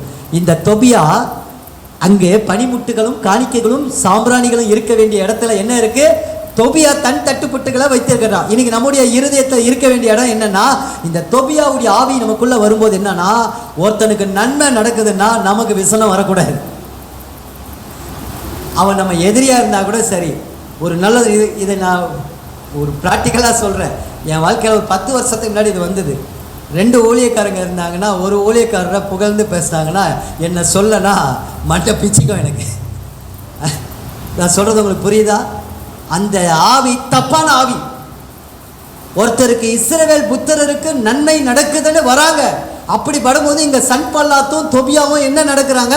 அவர்கள் இருதயம் விசனப்பட்டது என்று சொல்லி பார்க்கிறோம். அந்த விசனமுள்ள ஆவி, அந்த நன்மையை ஒருத்தங்களுக்கு கிடைக்குதுன்னு அப்படின்னு சொன்னால் மகிழ்ச்சி அடையணும். மகிழ்ந்து இருக்கிறவர்களோட நம்ம மகிழ்ந்து இருக்கணும்னு சொல்லப்பட்டிருக்கு. சந்தோஷமாக இருக்கிறவர்களோட சந்தோஷமாய் இருக்கணும். அப்போ வேற ஆவி அது. சரி, 2வது பார்த்தீங்கன்னா 2:19 வருது. அப்போது இங்கே நெகேமியாவை பார்த்து அவர் என்ன சொல்கிறாரு? 2:19 பார்த்தீங்கன்னா அவங்க ஒரு விஷயத்த சொல்கிறாங்க, எழுந்து கட்டுவோம் வாருங்கள்னு சொன்ன உடனே இவங்க என்ன சொல்கிறாங்க? அங்கே அந்த நல்ல வேலைக்கு தங்கள் கைகளை திடப்படுத்தினான்னு சொன்னால் அடுத்த வசனம் பார்த்தீங்கன்னா இவங்க சொல்கிறாங்க, இதை கேட்ட பொழுது எங்களை பரியாசம் பண்ணி எங்களை நிந்தித்து நீங்கள் செய்கிற இந்த காரியம் என்ன? நீங்கள் ராஜாவுக்கு விரோதமாக கலகம் பண்ணுகிறீர்கள், பரியாசம் பண்ணுகிறார். நமக்குள்ள அந்த பரியாசம் பண்ணுகிறது இருந்தால் தொபியாவுடைய தட்டு முட்டெல்லாம் நமக்குள்ளே வந்துருச்சுன்னு அர்த்தம். அப்போ நமக்கு என்ன தேவை? அதை எரிந்து போட்டு சுத்திகரிக்கப்படணும். அடுத்து பார்த்தீங்கன்னா நெகேமியா 4:3 அதை பார்த்தீங்கன்னா அங்கே ஒரு அவமதிப்பு உண்டாகுது. 4:3 நீங்கள் வாசி பார்த்தீங்கன்னா, அப்போது அம்மோனியனாகிய தொபியாவன் பக்கத்தில் நின்று அவர்கள் கட்டினாலும் என்ன, ஒரு நரி ஏறி போனால் அவைகளெல்லாம் கல்மதில் இடிந்து போகும். எவ்வளோ ஒரு அவமதிப்பு, கேவலமாக பேசுகிறான். யோசித்து பார்த்தீங்களா?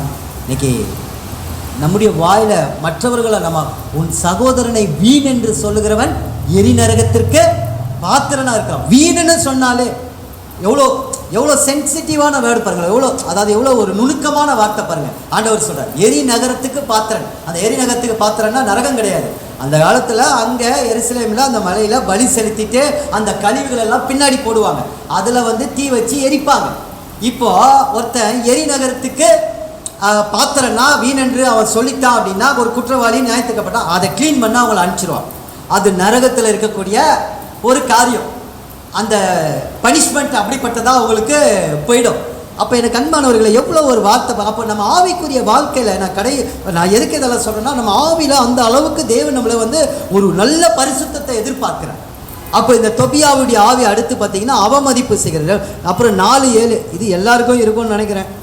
4:7 வாசிங்கன்னா, எருசலேம் அலங்கத்தை கட்டுகிற வேலை வளர்ந்தோகிறது என்றும் இடிக்கப்பட்ட இடங்கள் அடைக்கப்படுகிற தன்பல்லாத்தும் தொபியாவும் அரபியரும் அமோனியரும் அஸ்ரத்தை கேட்டபோது அவர்கள் மிகவும் எரிச்சலாகி காரியத்தை ஒன்றும் செய்ய முடியல.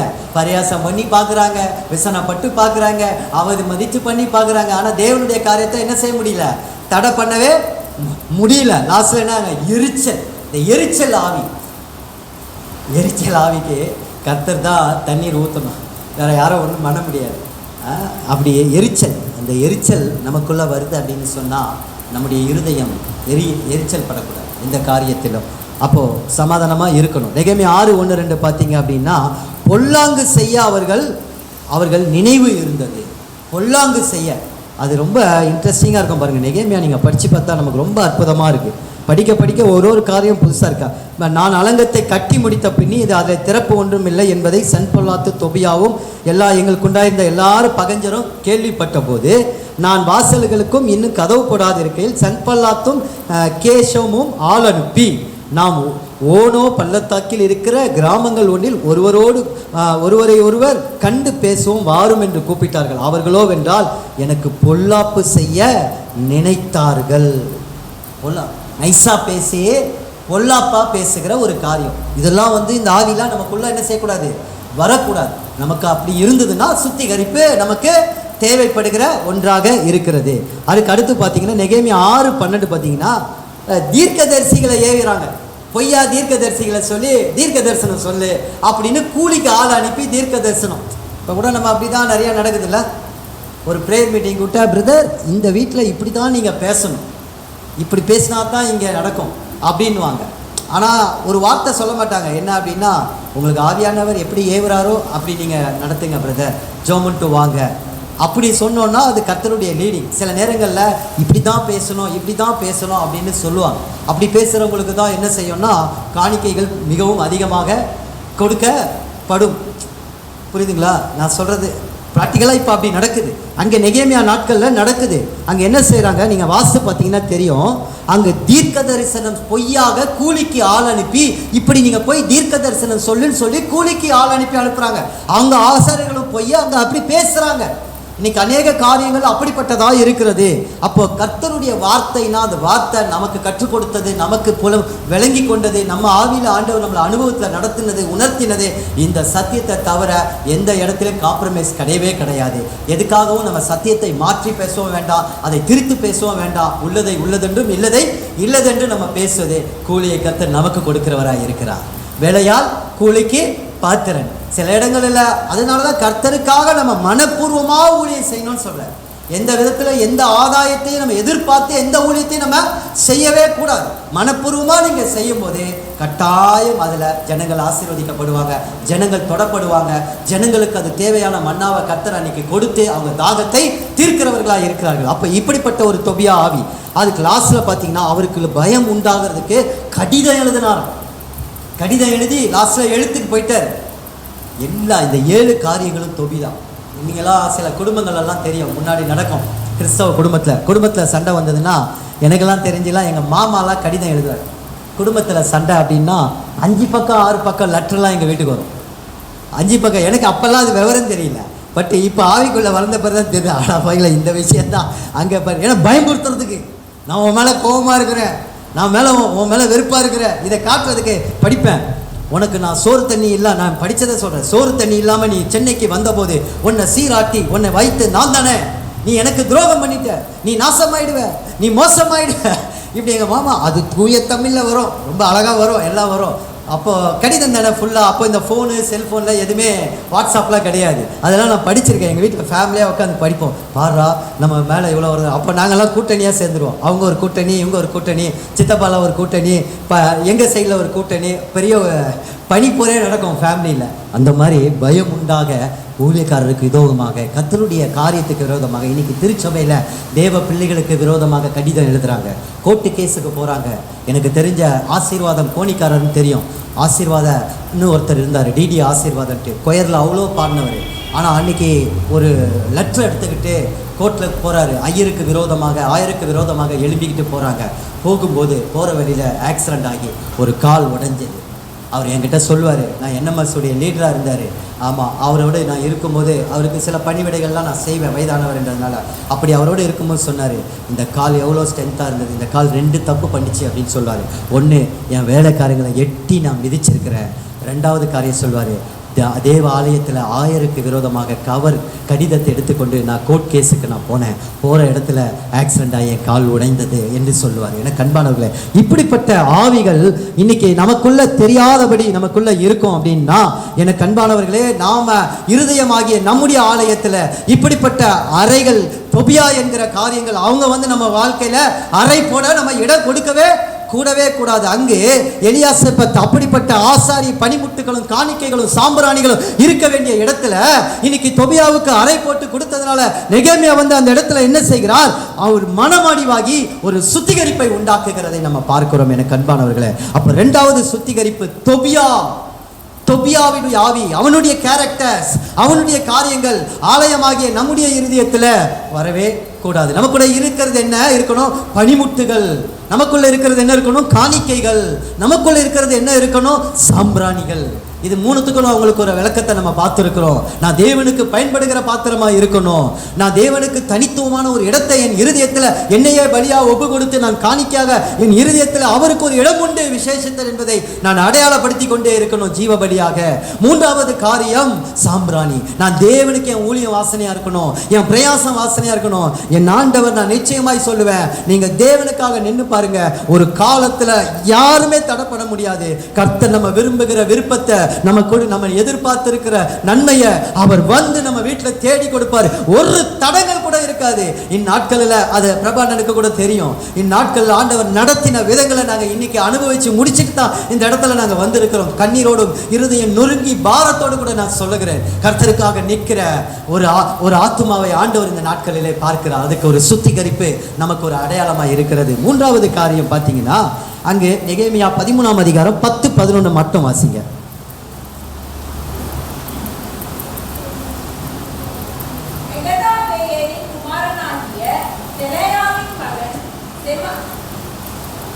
வாசிங்க. 13 3 வசிங்களா? சாரி.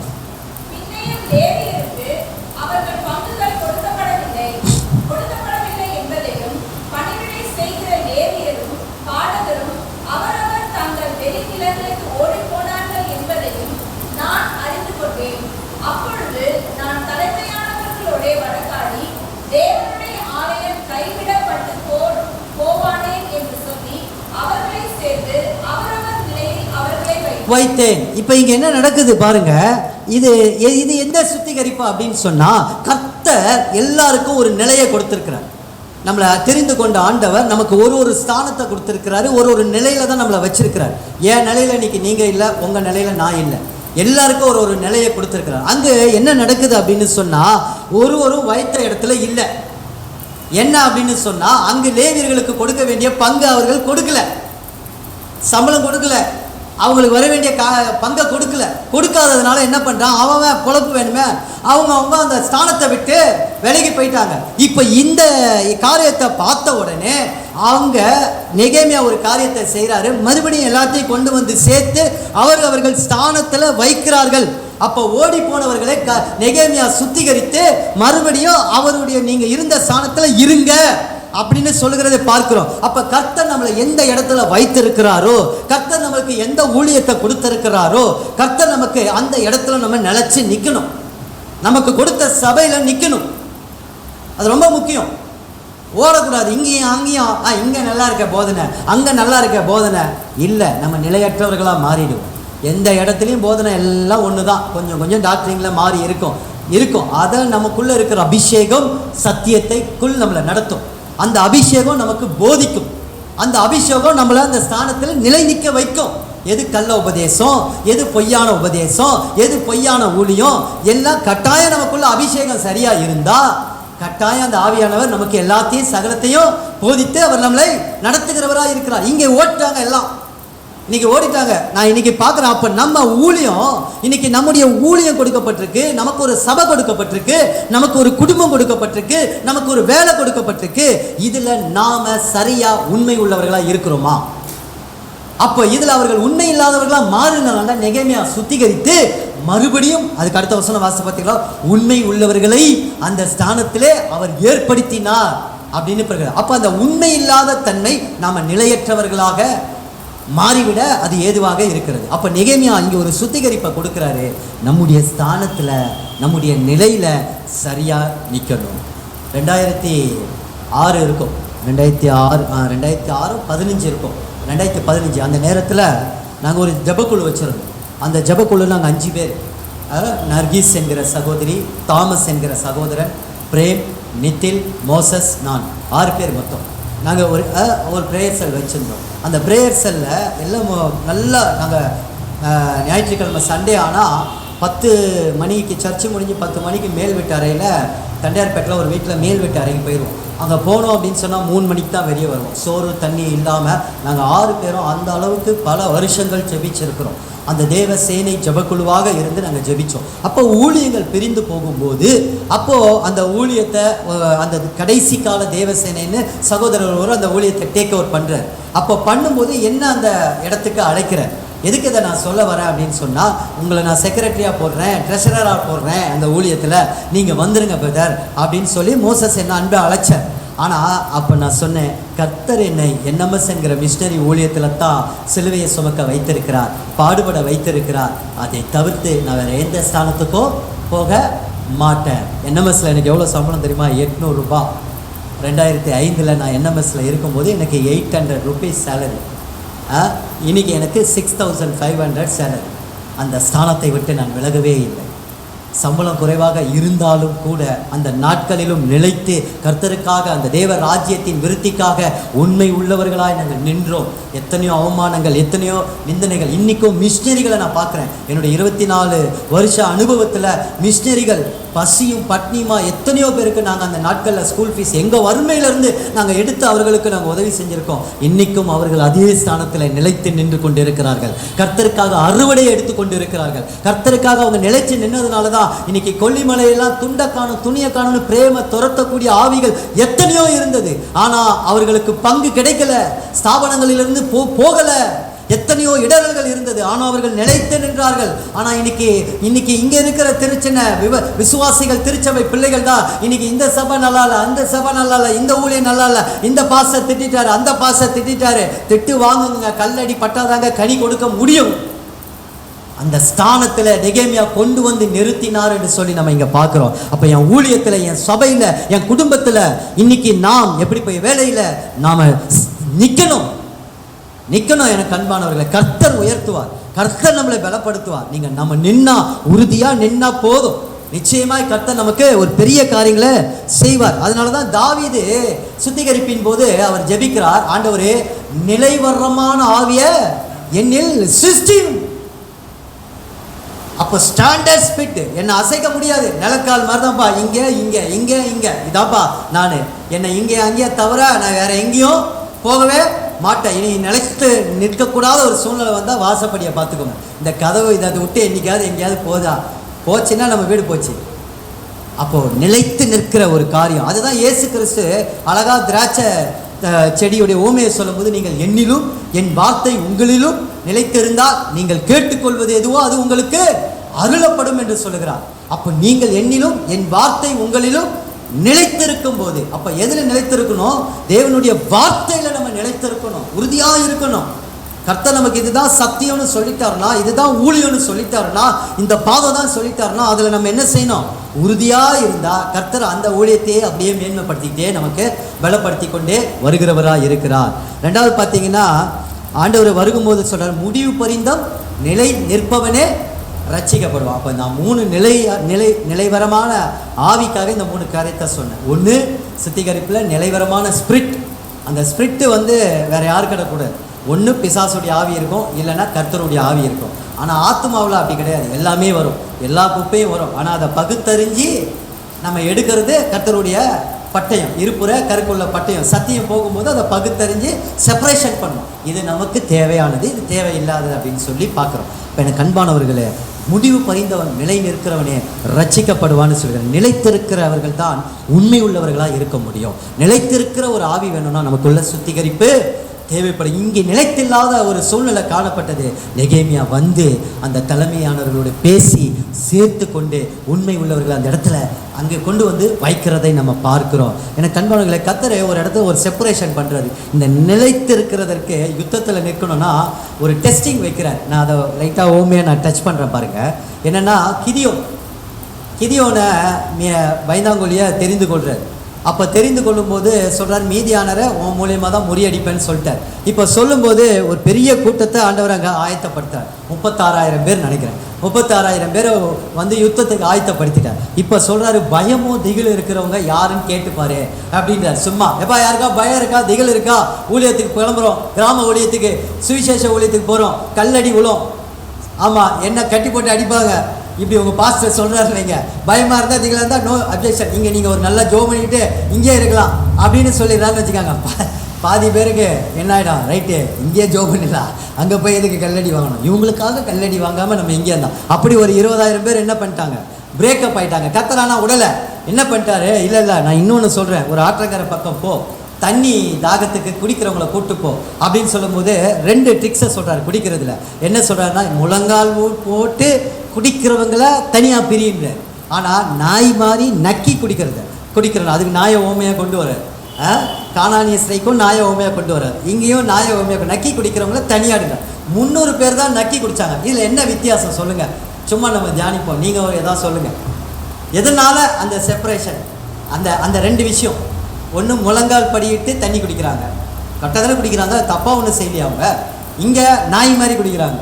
நம்ம சொல்லுவோம் ஒருத்தர், நாய் மாதிரி தண்ணி குடிக்காதரா, மனுஷன் மாதிரி தண்ணி குடிக்குவோம். சில பேர் பழக்கம்னு குடிக்கும்போது பார்த்தா இப்போ சாம் சிரிக்கிறான், அப்படிலாம் குடிக்காதரா, நல்லா குடிங்க அப்படின்றோம். இப்போ என்ன இதில் என்ன ஒரு ஆவிக்குரிய அர்த்தம், தேவனுடைய இருதயம் இதில் என்ன இருக்குது சொல்லுங்கள் சிஸ்டர். மனத்தாழ்மை, ரைட்டு. நான் ஒரு ஸ்போர்ட்ஸ் மேனுன்றதுனால, நான் சின்ன வயசில் நல்லா ஸ்போர்ட்ஸ் ஆடுறதுனால நான் சொல்கிறேன், ஆக்டிவ்னஸை பார்க்குறேன், இந்த உள்ளுக்குள்ளே இருக்கிற வைராக்கியத்தை பார்க்குறேன். கர்த்தருக்காக நாங்களாம் ஸ்போர்ட்ஸ் ரன்னிங் இந்த மாதிரி ஓடும்போது எவன் பேச்சும் காதில் விழாது, எவன் சொன்னாலும் விழாது, அப்படி அக்ரீசியாக வெறியா நிற்போம். தண்ணிலாம் கொடுத்தோன்னா இப்படி நின்று மூடியை திறந்தெல்லாம் குடிக்க மாட்டோம். கொடுக்கறத வாங்கி அப்படியே மேலே ஊற்றிக்கிட்டே போவோம். அதில் வடிகிற தண்ணியை குடிச்சிக்கிட்டு ஓடும். 1500. எதுக்கு இதை சொல்கிறேன்னா, கர்த்தர் அந்த இருதயத்தை பார்க்குற அந்த யுத்தத்தில் முழங்கால் படிட்டு கொடுக்குறவங்க அமர எந்த ரெஸ்பான்சிபிலிட்டியும் இல்லாமல் பொறுமையாக குடிக்கிறவங்க, நாய் மாதிரி நக்கி போகிறவங்க, ஸ்பீடு அவங்களுக்குள்ள அந்த ஸ்பீடு, அந்த வேகம், அந்த வைராக்கியம். மீதியானவர் இவ்வளோ நாள் நம்ம அடிமையாக இருக்கிறோம், கர்த்தர் இன்னைக்கு நம்ம அந்த யுத்தத்தில் நம்மளை கொண்டு வந்திருக்கணும். ஜெயிக்கணும், அந்த பிசாசை காலின்களை நசுக்கணும், அவனை துரத்தணும் அப்படின்ற அந்த வெறி கொண்டவர்கள் தான் கர்த்தர் தனக்கென்று நிலைத்து வைக்கிறார். அதனால தான் அழைக்கப்பட்டவர்கள் அநேகர், தெரிந்து கொள்ளப்பட்டவர்கள் சிலர், அதில் உண்மை உள்ளவர்கள் மிகவும் சிலர். அவர்கள் தான் சிங்காசனத்தில் உட்காருவார்கள். ஆனால் 3 பேருமே பரலோகத்துக்கு போவாங்க, அது வேற விஷயம். அதனால பயமும் திகில் இருந்தால் போக மாட்டாங்கன்னு இல்லை. ஏன்னா வெளிப்படுத்தல இருக்கு, அழைக்கப்பட்டவர்களும் தெரிந்து கொள்ளப்பட்டவர்களும் உண்மை உள்ளவர்களும் அவர்கள் இருப்பார்கள்னு வெளிப்படுத்தல நம்ம வாசிக்கிறோம். அப்போ அந்த ஸ்பீடு, அப்போ நிலைத்திருக்கிறவர்கள் உண்மை உள்ளவர்களாய் இருப்பார்கள். அந்த கூட்டம் தான் அவர் என்ன சொன்னாரோ அதை அப்படியே செய்வாங்க. சட்டியை உடனா 300 பேரும் ஈக்குவலாக சட்டியை உடைச்சாங்க, கீழே போடுனாங்கன்னா போட்டாங்க. அப்போ அந்த ஒரு மனம், அந்த யூனிட்டி அந்த இடத்துல மீதியானரை ஒரு ஜெயம் எடுக்க வைத்தது. எனக்கு அருமையானவர்களே, இன்றைக்கு நம்முடைய வாழ்க்கையிலும் கூட அப்படி கர்த்தர் நம்மளை தெரிந்து கொண்டிருக்கிறார். நம்ம ஜெயிக்க வைக்க அவர் வல்லவராக இருக்கிறார். ஆண்டவரே, எனக்கு அந்த நிலைவரமான ஆவியை தாங்க. அந்த சுத்திகரிக்கப்படும் போது கர்த்தர் அந்த ஸ்தானத்தில் மறுபடியுமாக நிலைத்து நிற்க வைக்க நம்மை வல்லவராக இருக்கிறார். இயேசு கிறிஸ்து கூட அவருடைய அன்பு மாறாது. சில நேரங்களில் பார்த்தீங்க அப்படின்னா, எனக்கு தெரிந்த ஒரு பாஸ்டர் ஐநாவரத்தில் நல்ல ஊழியம் பார்த்தாரு, ரொம்ப அற்புதமாக ஊழியம் பார்த்தாரு. பார்த்துட்டு இருந்தார்.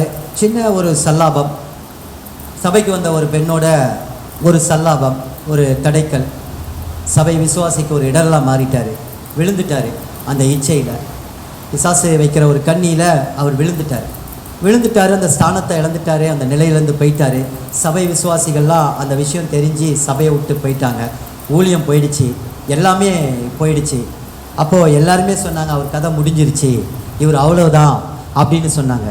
ஆனால் மறுபடியுமாக ஒரு 6 மாதம் கழித்து மறுபடியும் அதே இடத்துல அந்த சபை அவர் வைத்தார். அப்போ அவர் எல்லா சபையார்கிட்டையும் புரிந்து சொன்னார், நான் கர்த்தரிடத்துல மனத்தாழ்மையின் ஜெபத்தை ஏறெடுத்து என் தவறை உணர்ந்து நான் ஒரு நாள் முழுவதும் ஆண்டவர் சமூகத்தில் கண்ணீர் வடித்தேன். மறுபடியும் நான் அந்த ஸ்தானத்தில் நிலைநிறுத்துங்க ஆண்டவரே, மறுபடியும் எனக்கு அந்த ஊழியத்தை கொடுங்க ஆண்டவரே, நான் மனுஷன் ஆண்டவரை, நான் மண் ஆண்டவரை. எப்படி தாவீது ஒரு 51ஆம் சங்கீதம் பிறந்ததோ அப்போ விழுந்தவன் அந்த ஸ்தானத்தில் கர்த்தருக்கு முன்பாக மனத்தாழ்மைப்பட்டார். நான் மறுபடியும் ஆண்டவரை, நான் உங்களுடைய ராஜ்யத்தை கட்ட, மறுபடியும் அந்த சபை அந்த ஸ்தானத்தில் கட்டப்பட்டது. அந்த இடத்துல அவர் மறுபடியும் வந்து நிற்கப்பட்டார். அதற்கு பின்பாக அவர் உண்மை உள்ளவராக இருந்தார். 150 குடும்பங்கள் மறுபடியுமாக அந்த சபையில் சேர்க்கப்பட்டு அந்த சபை எழும்பப்பட்டது. எனக்கு அன்பானவர்களே, இன்னைக்கு நாம் எந்த ஸ்தானத்தில் இருந்து விழுந்திருந்தாலும் இந்த சுத்திகரிப்பு என்கிற ஒரு வல்லமை, இந்த இயேசு கிறிஸ்துடைய இரத்தத்தின் வல்லமை அதே ஸ்தானத்தில் எப்படி நெகேமியா அவரை உண்மை உள்ளவர்களை கொண்டு வந்து நிறுத்தினதோ, இந்த இயேசுவின் இரத்தம் நாம் இழந்து போன ஸ்தானத்தில் நம்மளை கொண்டு வந்து நிறுத்த வல்லமை உடையதாக இருக்கிறது. எனக்கு அன்பார்களே, 3 காரியங்களை நம்ம பார்த்திருக்கிறோம். மோவாப் அம்மோனியருடைய ஆவி நாம் சுத்திகரிக்கப்பட வேண்டும் என்பதை நாம் பார்த்தோம். அப்போ நம்ம கர்த்தரால் பாதுகாக்கப்படுகிறோம். 2வது நம்ம பார்த்தோம், தொபியாவுடைய ஆவி நம்ம வாழ்க்கையில் வரக்கூடாது என்பதை நம்ம பார்த்திருக்கிறோம். அதற்கு நெகேமியா மூலியமாக அந்த ஜனங்களுக்குள்ள ஒரு சுத்திகரிப்பு உண்டானது. 3வது பார்த்தோம்னா, எனக்கு அன்பானவர்களே, நாம் கிறிஸ்துவினுடைய வார்த்தையிலே கட்டப்பட்டு அவரிலே நாம் நிலைத்திருக்கிற ஒரு ஸ்தானத்தை கர்த்தர் நமக்கு கொடுக்கிறார். அப்போது நாம் கேட்டுக்கொள்கிற எல்லா காரியத்தையும் அவர் ஞாபகம் வைத்து நமக்கு அவர் கிருபை பாராட்டுகிறவராய் இருக்கிறார். 4வது சுத்திகரிப்பு என்ன அப்படின்னா, அதே 13ஆம் அதிகாரத்தில் இப்போ எத்தனை வசனத்துலேருந்து சொல்லுங்க பாப்போம்? 15லேருந்து 22 வசனம். இங்கே என்ன சொல்லப்படுகிறதுனா, அதை நான் சிம்பிளாக சொல்லிடுறேன். ஒரே ஒரு வசனத்தை மாத்திரம் அதுக்கு வாசிக்கலாம். இங்கு ஒரு சுத்திகரிப்பு உண்டாகுகிறது. இஸ்ரவேலர்களிலே பிரதானமான ஒரு முக்கியமாக அனுசரிக்கக்கூடிய ஒரு வர்ஷிப் காட், தேவனை ஆராதிக்கிற காரியத்தில் எத்தனையோ பண்டிகைகள் இருந்தாலும் கூட ஓய்வு நாள் மிக முக்கியமானது. 12 வருஷம் கழிச்சு நெகேமியா வராரு. ஓய்வு நாளில் செய்யக்கூடாத காரியங்கள் எல்லாம் அவங்க என்ன செய்கிறாங்க? நியமங்களையும் பிரமாணங்களையும் விட்டுவிட்டு அவங்க ஓய்வு நாளில் ரொம்ப அசுத்தமான காரியங்களை செய்ய ஆரம்பிச்சிட்டாங்க. வாசிங்க, ஏசாயா 58 13 14 வாசிங்க யாராவது ஒருத்தர்.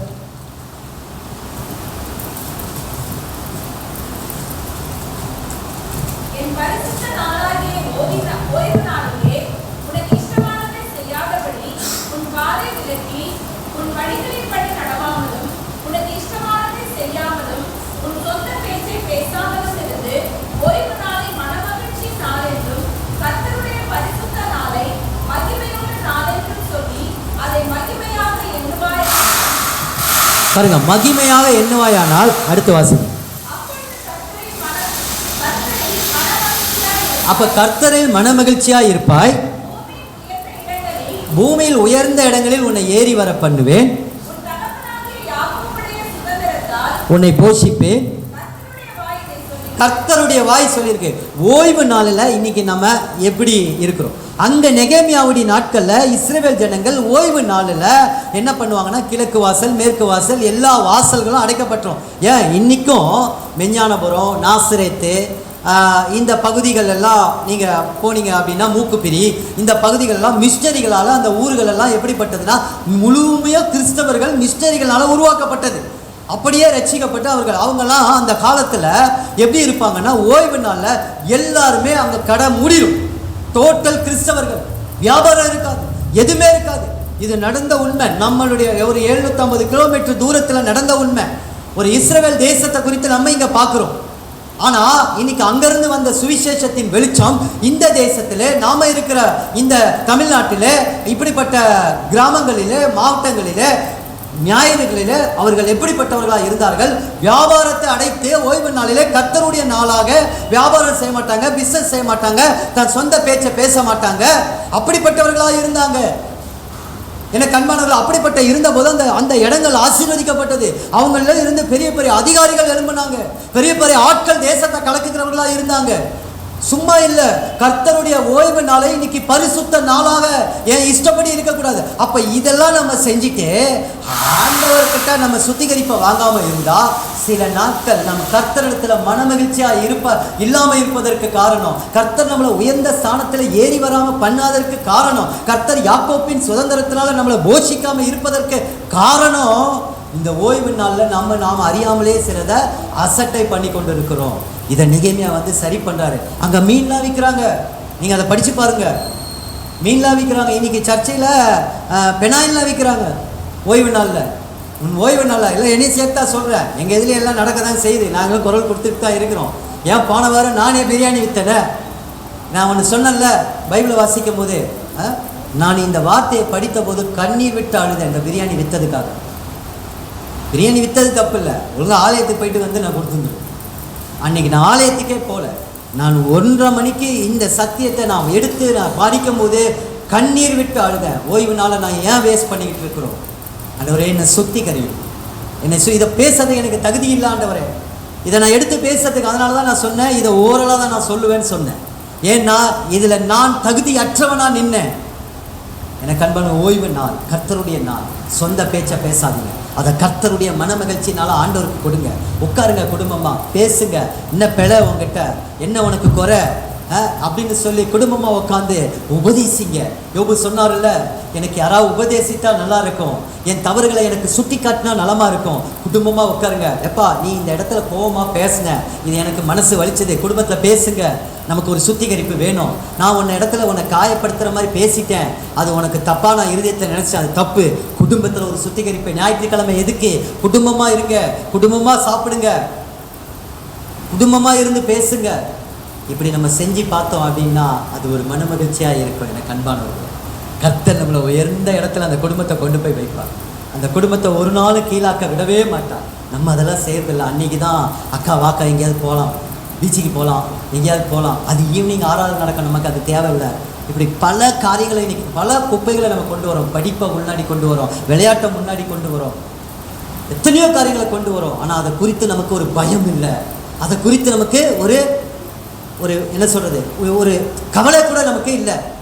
ஆனால் இங்கு ஓய்வு நாளை பரிசுத்த குலைச்சல் ஆக்கக்கூடாது என்று சொல்கிறார். கடைசியாக 5வது காரியம், மறு ஜாதிகளை ஆண்டவர் அந்த நெகேமியா சுத்திகரிக்கிறார். மோவாபியர்களோட பெண் கலந்து அவங்களுடைய பாஷையை பேசிக்கிட்டு யூதர்கள் எபிரேய பாஷையை பேசாமல் அவங்க பாஷையே மாறுது.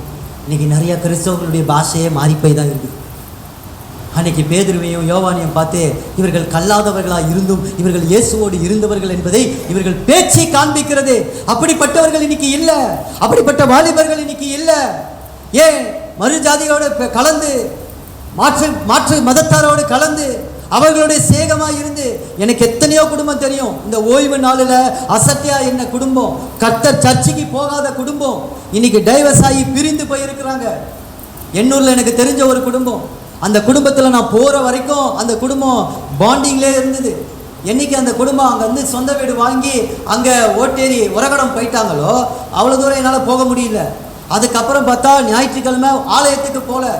இங்கே ஒரு குடும்பம் கோதண்டராமன் ஸ்ட்ரீட்டில் ஆலயத்துக்கு போகிறதில்ல, ஆனால் இந்து குடும்பத்தோடு சேர்ந்து பீனிக்ஸு அங்கே எல்லாம் போனாங்க. இன்னைக்கு மகனுடைய வாழ்க்கை, பொண்டாட்டி இன்னொருத்தைய கூப்பிட்டு போயிட்டான். மகளுடைய வாழ்க்கை வாழா வெட்டியா வந்து வச்சுட்டா. எவ்வளோ ஜெபம் பண்ணோம் பாருங்க. ஜெபம் பண்ற வரைக்கும் அந்த குடும்பம் அப்படியே காக்கப்பட்டது. நம்ம எப்போ வெளியே போயிட்டோமோ அவ்வளோதான். கர்த்தர் விட்டாரு, நான் யோசிக்கவே இல்லை. கர்த்தர் என்னை கொண்டு போனால் ஒரு இடத்துல ஜெபிக்க போறேன். கர்த்தர் என்னை விட்டார்னா நான் எனக்கு வேற ஊழியம் இருக்கு. கர்த்தர் கொண்டு போற இடத்துலலாம் பாண்டிங் பண்றேன். ஓய்வு நாளை அசட்டையா எண்ணினவர்களுடைய வாழ்க்கை சீரழிந்து கொண்டு இருக்கிறது. ஒரு பய பக்தி இருக்கணும். இயேசு இந்த பூமியில் இருந்த நாட்கள் எல்லாம் தெய்வ பயத்தோடும் பக்தியோடும் கீழ்ப்படிதலோடும் கண்ணீரோடும் அவர் வேண்டுதலோடும் பிதாவுக்கு முன்பாக அவர் நின்று கொண்டிருந்தார். இன்னைக்கு எங்கள் வாழ்க்கையில், என் வாழ்க்கையில் அந்த ஒரு பகைய பக்தியும் அது இருக்கணும். இன்னைக்கு கிராமத்துலேருந்து வந்தவங்களுக்குலாம் தெரியும், லாரன்ஸ் அண்ணனுக்கெல்லாம் தெரியும். அவங்களுடைய அப்பா அம்மா அந்த நாட்களில் அங்கே கிராமங்கள்லாம் பய பக்தியோடு அன்றைக்கி பைபிளை தூக்கிட்டு போகலன்னா அடி விழும், அன்றைக்கி முக்காடு போடலன்னா அடி விழும், திட்டு விழும், கண்டிப்பு விழும். ரொம்ப எடுத்த போதகர்கள் உண்டு. அதெல்லாம் ஒரு சுத்திகரிப்பாக இருந்தது. இன்றைக்கி அவங்கெல்லாம் பார்த்தீங்கன்னா ஹெட்மாஸ்டராக இருக்கிறாங்க, இன்றைக்கி பெரிய பெரிய கலெக்டராக இருக்கிறாங்க. அன்றைக்கி பயபக்தியோடு பைபிளை தூக்கிட்டு ஆலயத்துக்கு ஆலயமணி படித்த உடனே ஓடுவாங்க. வீட்டில் ஒருத்தர் இருக்கக்கூடாது. எனக்கு அன்பானவர்களே, இன்னைக்கு அப்படி இல்லாதபடி மாற்று மதத்தினருடைய ஒரு கலப்படம் இன்னைக்கு திருச்சபைக்குள்ளே வந்துருச்சு. மிகவும் வேதனையான ஒரு விஷயம். சுத்திகரிப்பு நெகேமியா பண்ணுகிறார். அந்த இடத்துல ஒரு சுத்திகரிப்பை கூப்பிட்டு பண்ணுகிறார். அந்த ஒரு வசனம் மட்டும் கடைசியாக வாசிக்கலாமா? ஒரே ஒரு வசனம், 30வது வசனம், 13:30. மறு ஜாதியாரை எல்லாம் நீக்கி ஆசாரியரையும் லேவியரையும் சுத்திகரித்தார். நிறுத்தி பாருங்க, அங்கே நெகேமியா செய்கிற ஒரு சுத்திகரிப்பு பாருங்க, அழகா சொல்றார். மறு ஜாதியாரை. நம்ம இன்னைக்கு நமக்குள்ள அப்படிப்பட்ட வேற்று மத காரியங்கள் நமக்குள்ள இருக்கிறதா? அது நம்முடைய பரிசுத்தத்தை கெடுக்கும். அது நம்முடைய தேவ நீதியை குலைத்து போடும். இன்னைக்கு நாம் சுத்திகரிக்க வேண்டியது மிக அவசியமாக இருக்கிறது. இதெல்லாம் எதுக்காக ஆண்டவர் சொல்கிறாரு அப்படின்னு சொன்னால், இந்த 5 சுத்திகரிப்பை அவர் சொல்லி கடைசியாக ஒரு ஜெபம் பண்ணி நெகேமியா முடிக்கிறார். இந்த 5 வித சுத்திகரிப்பை இன்னைக்கு நமக்குள்ளாக, ஒருவேளை இதில் நம்ம எதிலையாவது பாதிக்கப்பட்டிருந்தா என்னை சுத்திகரியும்னு சொல்லும்போது இயேசு அந்த நெகேமியா ஸ்தானத்தில் நமக்கு வந்து நம்மை சுத்திகரித்து நம்மை ஆசீர்வதிப்பார். ஏன்னா 1 தெசலோனிக்கர் 5ஆம் அதிகாரம் 23ஆம் வசனத்தை நம்ம கடைசியாக வாசித்து நம்ம முடிக்கலாம். அந்த ஒரு வசனத்தை வாசிக்கலாம். இந்த 5 சுத்திகரிப்பினுடைய ஆசீர்வாதம் என்ன தெரியுமா? இதுதான் தேவன் நம்மளை இந்த சுத்திகரிப்புக்கு நேராக வழி நடத்துகிறார். நெகேமியா தம்முடைய சபையை, தேவனுடைய சபையை அந்த சுத்திகரிப்புக்கு நேராக வழி நடத்தினதுடைய காரியம் இதுக்காக தான். வாசிங்களா யாராவது ஒருத்தர்.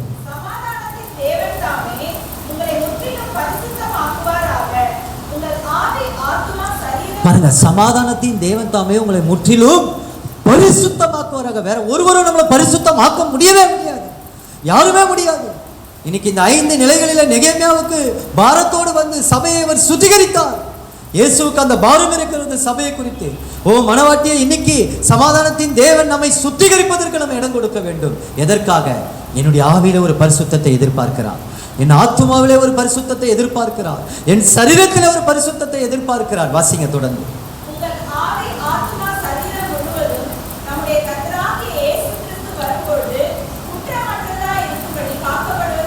ஆமென். ஒரு குற்றமில்லாத ஒரு பியூரிட்டியாக ஒரு பக்தி உள்ள சந்ததியை தேவன் தெரிந்து கொள்ளும்படி இந்த சுத்திகரிப்பை கொடுத்திருக்கிறார். எனக்குள் மோவாப் அம்மோனியன் ஆவி வேண்டாம், தொபியாவுக்கு என் இருதயத்தில் இடம் வேண்டாம். இன்னைக்கு ஆண்டவருக்கு நம்மளை ஒப்பு கொடுப்போமா? இன்னைக்கு நமக்கு ஆண்டவருக்கு ஒப்பு கொடுப்போமா? இந்த 5 விதமான சுத்திகரிப்பு நம்முடைய ஸ்தானத்தில் கர்த்தர் நம்மளை நிலைத்திருக்க வைக்கிறார். ஓய்வு நாளை நம்ம பரிசுத்த நாளாக மாற்றுவோமா? இந்த ஒரு நாளை நம்ம ஆண்டவருக்கு கொடுப்போமா? இந்த ஒரு நாளை இன்னைக்கு நம்மளை நாமே நிதானித்து பார்ப்போமா? நம்மை நாமே ஆராய்ந்து பார்ப்போமா? இந்த கேட்ட சத்தியங்களின் நிமித்தம் நம்மை நாமே ஆராய்ந்து பார்க்க இடம் கொடுப்போமா? மறு ஜாதியாருடைய காரியங்கள் நமக்கு வேண்டாம். இன்னைக்கும் கிறிஸ்தவங்க நாள் பார்க்குறாங்க, இன்னைக்கும் கிறிஸ்தர் சகுனம் பார்க்குறாங்க, இன்னைக்கும் கிறிஸ்தர்கள் மறு ஜாதியுடைய காரியங்கள் நிறைய நம்ம இருக்கு. வேண்டாம். எனக்கு அன்பானவர்களே, இன்னைக்கு நம்மளை சுத்திகரிக்க ஆண்டவருக்கு ஒப்பு கொடுப்போம்.